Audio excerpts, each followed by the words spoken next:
Hello, hello. We are live today. I'm speaking with Dr. Kimberly Moore. We're going to be talking about helping our teens, especially our high school seniors, succeed with the transition out of high school into the next phase of their life, whatever that next phase is. And we're really specifically going to be talking about skills that they need, life skills that they need for different aspects of their life, be it academic, independent living, social, employability. But before we get into that, I'm going to introduce our speaker, and then we're going to acknowledge that we understand that people are in a difficult place today because of yesterday's shooting in Tennessee. So we want you to know that we're here for you for that, that you can go to our website and there are resources there for you, the yourteenmag.com website. And Kimberly may have other resources for you for that. And then we're going to get into our conversation. But first, Kimberly, thank you for joining us. Absolutely. Thanks for extending the invitation. I appreciate it very much. I've been looking forward to this conversation. Good. We spend a lot of time talking about college and communication. Like, Mhm. okay, I hear from parents all the time, I'm not sure I taught my kids the right things now that they're leaving the house. Right. You'll So know 6 months after whether you did or not, because you'll get a call from me. okay, why don't we begin with you telling us a little bit about you and your work? I Mhm. didn't mention that you are the Dean of Students at Miami University in Ohio, right? I am. I'm the Associate Vice President for Student Life and the Dean of Students, kind of a dual role. Okay. And I've been at this university for 5 years, but I've worked at numerous universities. I have about 20 years of experience in higher education. And I have lots of degrees, but ultimately, what it boils down to is my expertise and specialty areas are students in distress, student success, what it takes for a student to start and persist through college and ultimately achieve their goals and be successful in their first destination career. And then also really about the transition to adulthood. So young people tend to be dependents.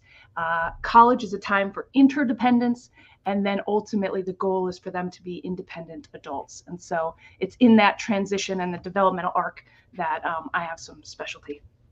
I'm So also a you, parent. okay, I don't know if yes, that important. qualifies me. I'm also a Yeah. parent of a teen and a tween. And so that intersection of my work and my motherhood gives me kind of a unique perspective I can't wait to share with you all today.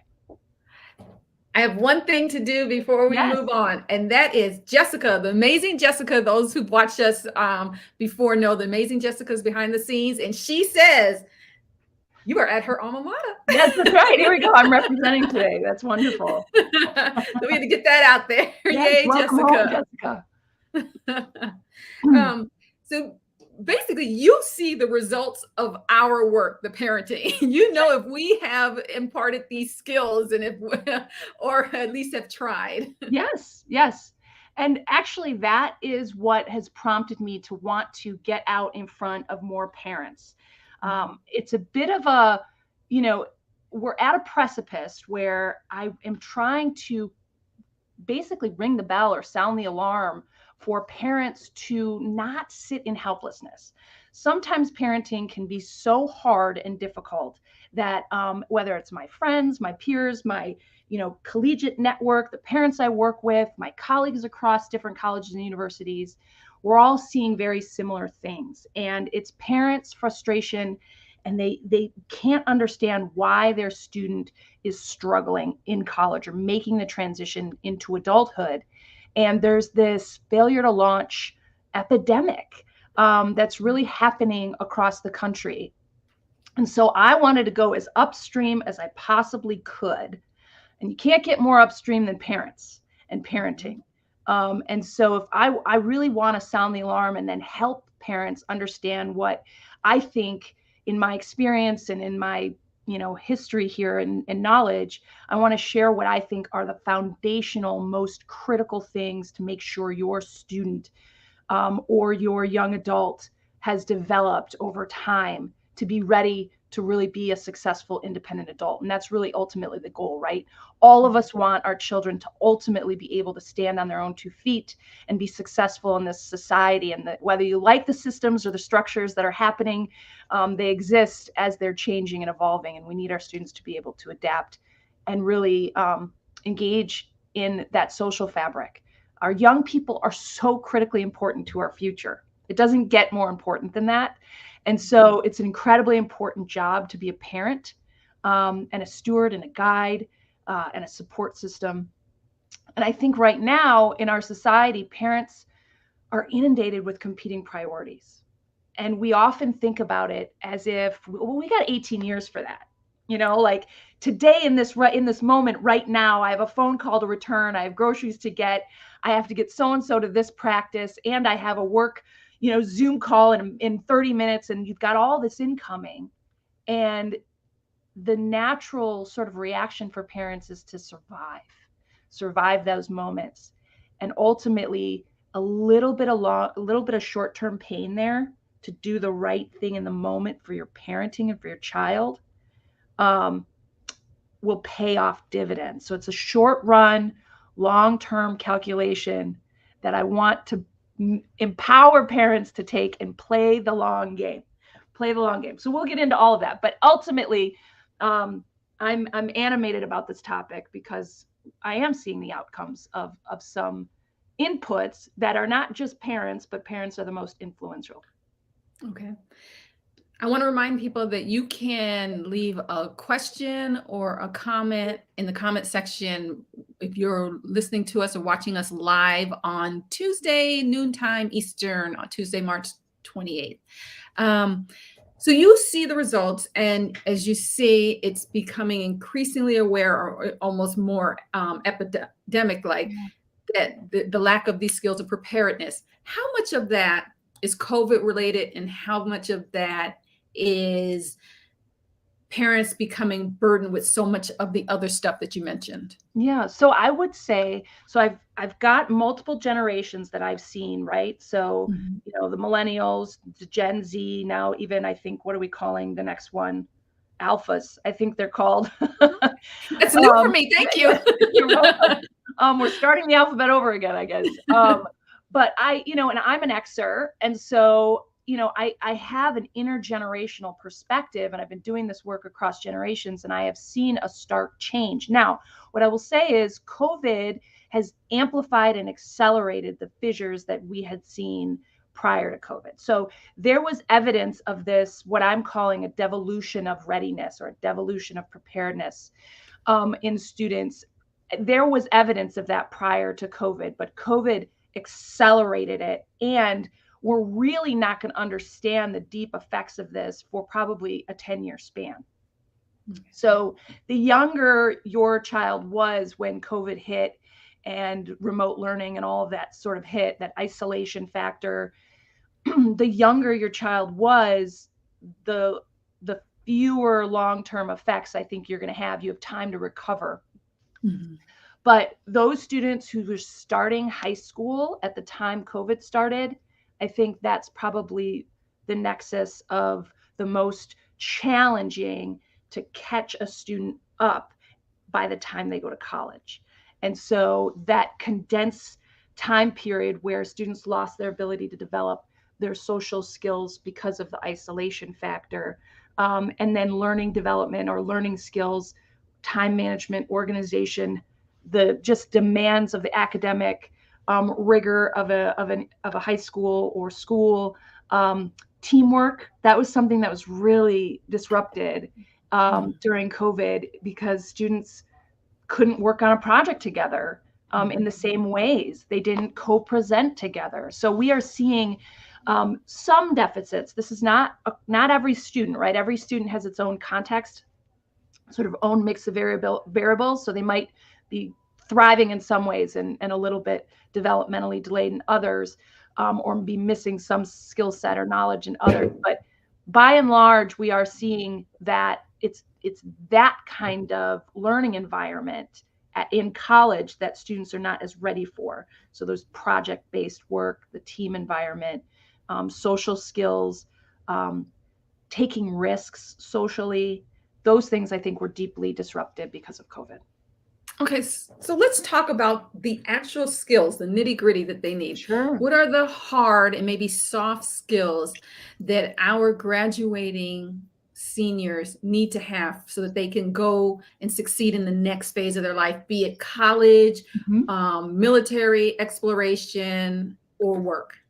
So I'm going to say a word that I don't know if everybody knows, but it's like if I had to pick one thing, it's the development of self-efficacy.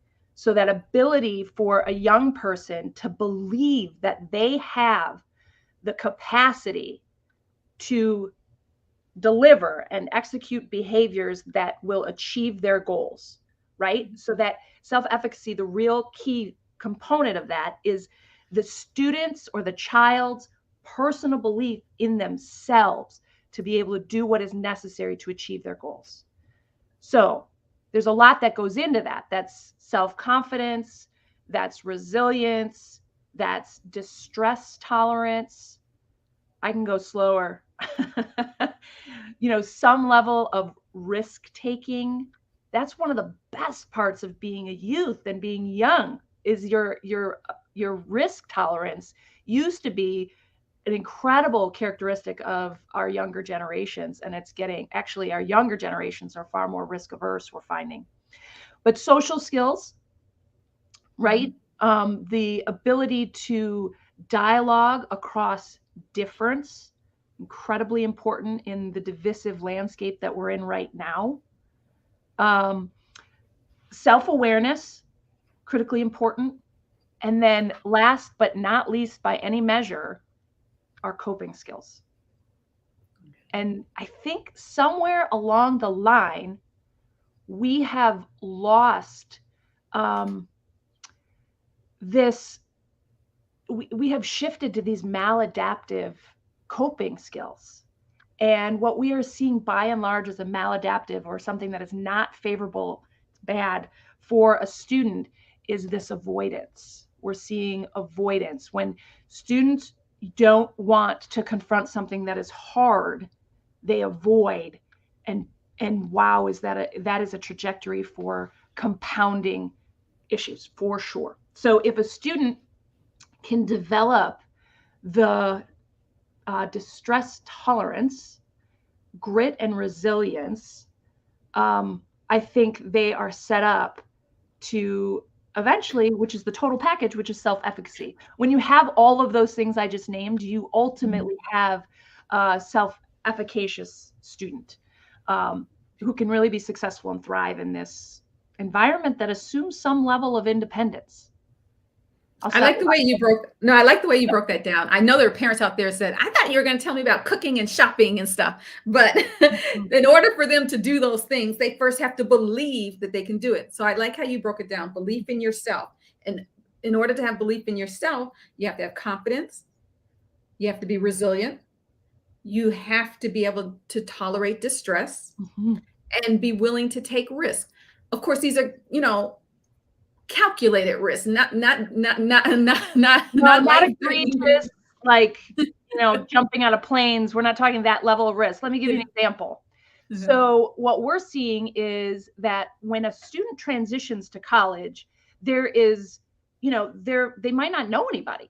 And so they really have to be vulnerable and put themselves out there in a way to meet somebody new. What the roommate situation can be built in, that can go sideways sometimes, but eventually, like, you have to find your people, right? You have to find your group. It doesn't have to be a huge group, but you got to find your place. And finding place and feeling like you belong and you're included on a campus is incredibly important, right? Even maybe you don't go to college, maybe you go on to some other industry, right? Or you go to the military. Like, finding your home and your place, that post high school destination, it's critically important to feel like you belong. Well, what we're finding is that students are missing some of those social skills and that risk aptitude to be able to brave the space between not knowing someone and taking a risk to develop a relationship or meet someone new and eventually make some friends. So that's just one example of the risk aversion setting that we're seeing in some students is that they would much rather stay in their room. It's safer in their room, watching Netflix and connecting on social media than it is to leave their residence hall room or their off-campus apartment and go into a space where they might not know somebody and make some connections. So when I talk about risk aversion, I mean, the dating life of young people is bizarre for some of these other generations, right? And it's a lot lower risk to swipe left or right than it is to be in a space, in a room, start talking to someone you don't know and making a connection live. So that's when I talk about risk aversion, I'm talking about really in the social realm. Okay. And then socially, you said they should be able to dialogue across differences, which is important because as a greater society, we aren't doing it. We're focused in on news that tells us what we already want to hear, Right. Self-awareness, and having coping skills so that they do not automatically default to avoiding difficult situations. So let's say we parents, we agree with all this. These are good things. We want our kids to have these things. How do we help them? How do we Yes. help them believe in themselves? How do we help them know that it's okay to take a risk? So here's the key. 4 things first. Okay. First, as young as possible, set clear expectations. Set clear expectations. It's setting a bar, a standard of operating and behavior to function in your family. You set those expectations as early as possible, and then you hold your student to them. You hold your child to those expectations. Don't be smushy. Don't be, waffling on those expectations. An example in my house is respect of self and others is that's a minimum expectation. Do my children always meet it? Do they give me a little attitude? Do they give me a little lip? Last night, my 13-year-old and I had an exchange. It doesn't always work. An exchange. Right. But the reality of it is after, like, the de-escalation, it was over. She had ripped jeans that they were too high for my comfort level. And she didn't realize, because her perspective was looking down, but I was like, you will get rid of those jeans. I bought those jeans myself, Mom. They're my jeans. I'm not getting rid of them. Yes, you are. And here's why. And it's about self-respect. It started with that. And we had that whole conversation. Now, other parents might be something they're not even worried about. It's totally fine. So I'm not judging on every parent's going to have their own standard of expectations. But in my house, it is critically important for my children to represent themselves in a way that is respectful to self and others, right? So that's minimum. The other standard is, we eat together. Dinner is a family event. We're home for dinner. If it's late because we have activities, we're going to come together. So I'm just giving you examples of my personal expectations and what my children know. Honesty is an expectation. So holding them to some bar communicates the fact that I love you, I care for you. Values are a really important part of life. And you don't have to have my values, but as a child growing up, we're going to share these values, and that's going to be our anchor. And that communicates to them an environment of safety and care and love, and ultimately support. So that balance of standards and support, there's so many resources out there and so much data out there that demonstrates that balance is a key to an independent adult. So first and foremost, that was the longest answer to, I'm not even done yet, but expectations is how. The next one is setting boundaries. You got to have boundaries. If you set them too far, it's going to produce anxiety in the child because they're just not prepared to have that kind of freedom, right? If you set them too narrow, where it might rain and they're in their galoshes and their raincoat and holding an umbrella because it has a 20% chance of rain, now you've got a child who's developing a little bit of mistrust in the world, and they're not developing their self-reliance and their self-confidence if you're overprotective, right? And so finding the right boundaries for a child to test. And then here's the key: fail. We want our young people to fail. I know, that's wild, right? That's so wild. It But hurts. it hurts. It hurts. You want your child to experience failure. You want your child to experience disappointment.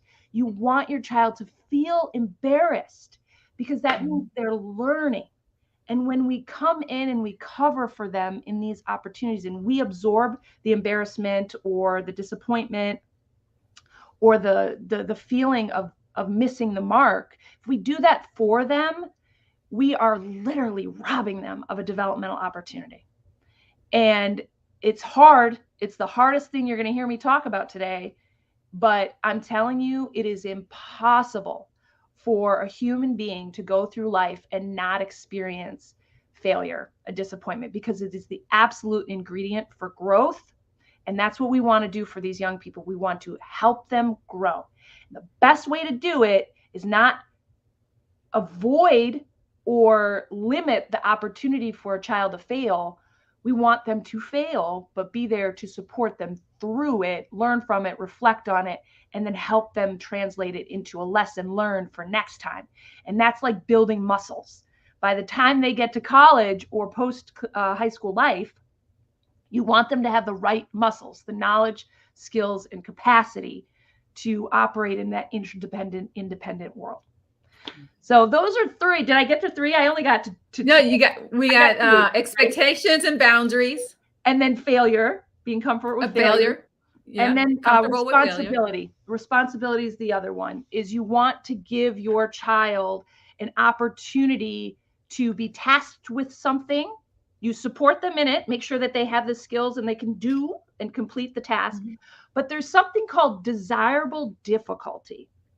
And desirable difficulty is a task that is not exactly perfectly matched with the child's skill and ability at the time, but it's just enough of a reach where they have to, it's a difficult task, but one they can complete if they try.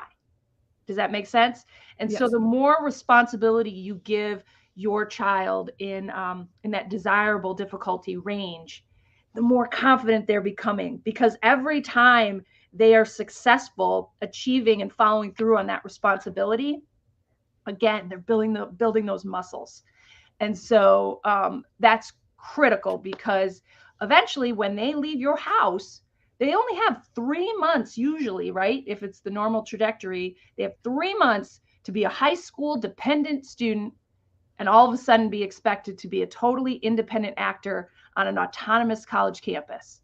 And you got to start planting these seeds as early as possible, right? So responsibility is a really, really big one, because they're going to be expected to be responsible the moment they get onto campus. So I can keep going, but that's 3 or 4. So expectations, boundaries, yes, comfort with failure, yes, responsibility. And with responsibility, we are going to set them up with desirable difficulty so that they know how to stretch. The whole preschool, I can do hard things. Yes, that's right. And if you started in preschool, you're going to be in great condition by the time they're 18. But it's never too late to start any of these. And then I'll just put like a little cap on this. The last component is, unless you hold your child accountable for all of these things, none of them are going to matter and none of them are going to be valuable tools. So those are really valuable tools and critically important. But if you do not hold the line and hold your child accountable for the expectations you set, the boundaries you set, the responsibility you set, and creating, coming back and growing from failure, then you lose the value of the tools themselves. So that's another critical one. You can hold your child accountable with compassion. It is possible. I like that. Accountable with compassion. I like that. Yep. Earlier, you mentioned some fixed skills that I know some parents are going to love, that our teens would need for whether it's college or work. 2 of them you mentioned were time management and teamwork.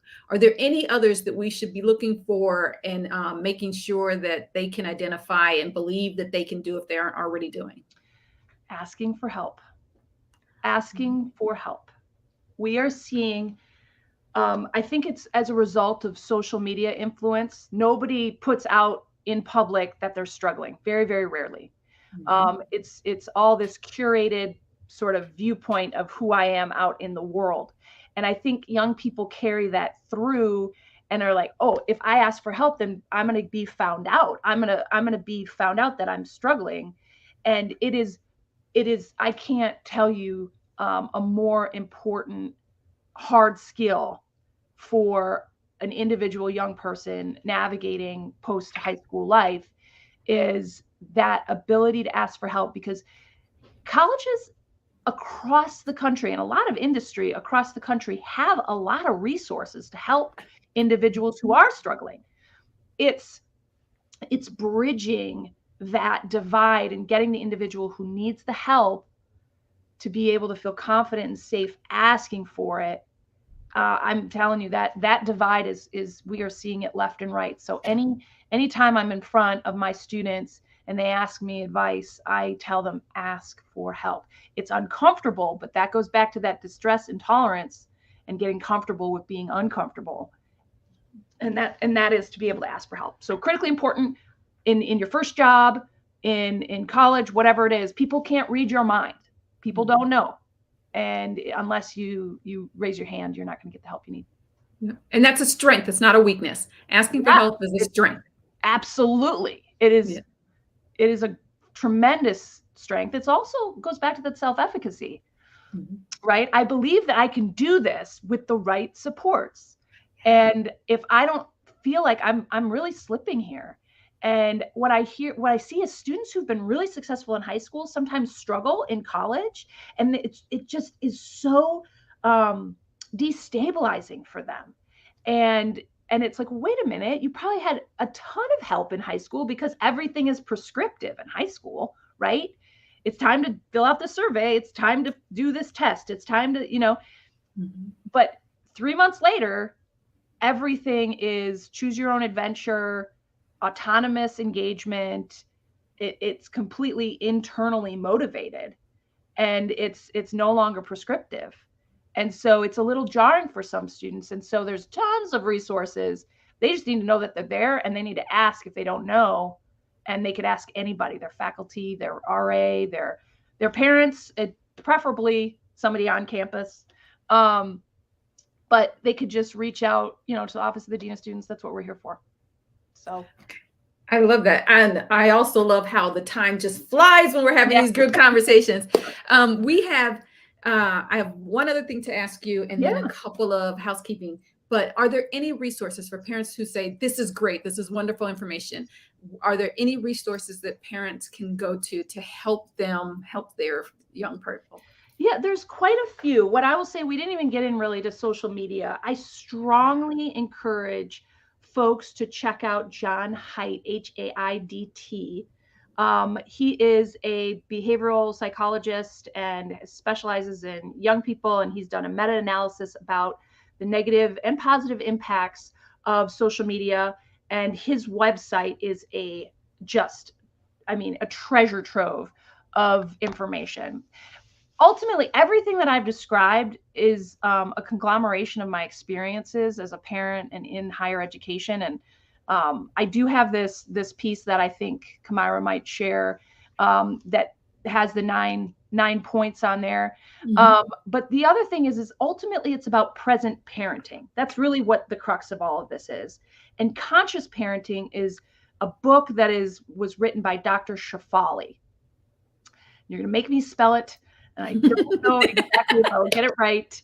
Sherafali, so Sherafali,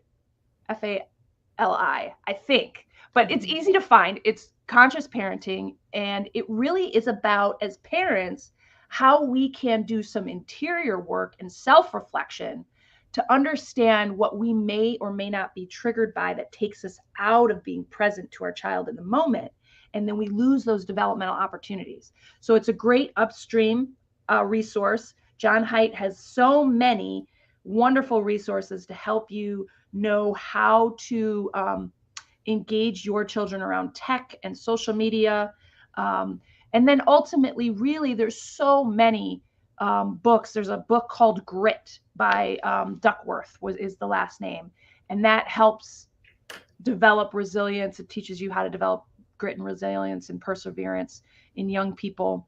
Um, so desirable difficulty, easy to Google. There's lots of things that are out there. I just happen to be putting it together in my experience as a parent and an educator. Thank you. That is very helpful. The last one was Grit by Duckworthy. Yep. And we do have the op-ed you wrote with the 9 points. And Jessica will put that up. It'll probably come up in parts because the comment section only allows for so many words, but people can look for that there.